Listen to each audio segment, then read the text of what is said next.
സർവകലാശാല MBA പരീക്ഷാ ഉത്തരക്കടലാസ് കാണാതായ സംഭവത്തിൽ വീഴ്ച വരുത്തിയ അധ്യാപകൻ സർവകലാശാലയിലെത്തി വിശദീകരണം നൽകി. രജിസ്ട്രാർ KS അനിൽകുമാറിന് മുന്നിലായിരുന്നു ഹിയറിംഗ്. റിപ്പോർട്ട് തിങ്കളാഴ്ച വൈസ് ചാൻസലർക്ക് നൽകും. ആദ്യം മുതൽ നടന്ന എല്ലാ സംഭവങ്ങളും പറയാൻ പറഞ്ഞു. അതിനുള്ള ഡീറ്റെയിൽ ആയിട്ടുള്ള എക്സ്പ്ലനേഷൻ കൊടുത്തു. ഇനിയിപ്പോൾ എന്താണ് അവർ ഫൈനൽ ഡിസിഷൻ എന്നുള്ള രീതിയിലൊന്നും പറഞ്ഞിട്ടില്ല. അപ്പോൾ കോളേജിൻ്റെ ഭാഗത്ത് എന്തെങ്കിലും നടപടി എടുത്തോ ചോദിച്ചു. അപ്പോൾ ഇവിടുത്തെ കാര്യങ്ങൾ എന്താണെന്ന് അറിഞ്ഞിട്ടാണ് കോളേജിൻ്റെ ഭാഗത്തു നിന്നുള്ള നടപടികൾ എടുക്കുക എന്നാണ് അവർ പറഞ്ഞത്.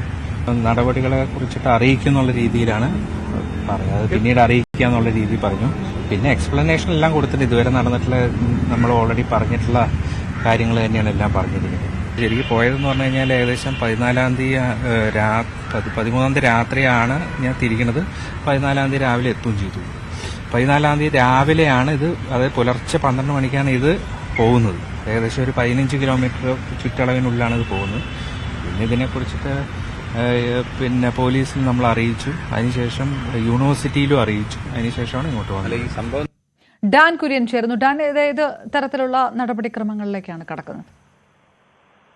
അബദ്ധത്തിൽ സംഭവിച്ച ഒരു കാര്യമെന്നാണ് ഈ അധ്യാപകൻ സർവകലാശാല രജിസ്ട്രാർ ഈ കാര്യങ്ങൾ സംബന്ധിച്ച വിശദീകരണം നൽകിയിരിക്കുന്നത്. മാത്രമല്ല, ഇതുമായി ബന്ധപ്പെട്ട് അടിസ്ഥാനരഹിതമായ കാര്യങ്ങളാണ് പ്രചരിക്കുന്നത്.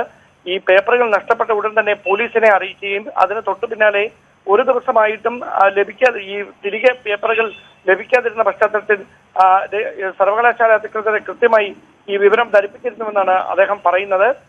എന്തായാലും ഈ അധ്യാപകന് പറയാനുള്ള മുഴുവൻ ഭാഗങ്ങളും രജിസ്ട്രാർ കേട്ടു. ഇത് സംബന്ധിച്ച സമഗ്രമായ റിപ്പോർട്ടായിരിക്കും വരുന്ന 7-ാം തീയതി വൈസ് ചാൻസലർക്ക് കൈമാറുക. അതിനുശേഷമായിരിക്കും വിഷയത്തിൽ ഏത് തരത്തിലുള്ള നടപടിയാകണം ഈ അധ്യാപകനെതിരെ സ്വീകരിക്കേണ്ടത് എന്ന കാര്യത്തിൽ ഒരു തീരുമാനം എടുക്കുക. അതോടൊപ്പം പരീക്ഷ ഇനി നടത്താനുള്ള തീരുമാനത്തിൽ നിന്ന് സർവകലാശാല പിന്മാറണമെന്ന നിലപാടിൽ വിദ്യാർത്ഥി സംഘടനകളും ഉറച്ചു നിൽക്കുകയാണ്.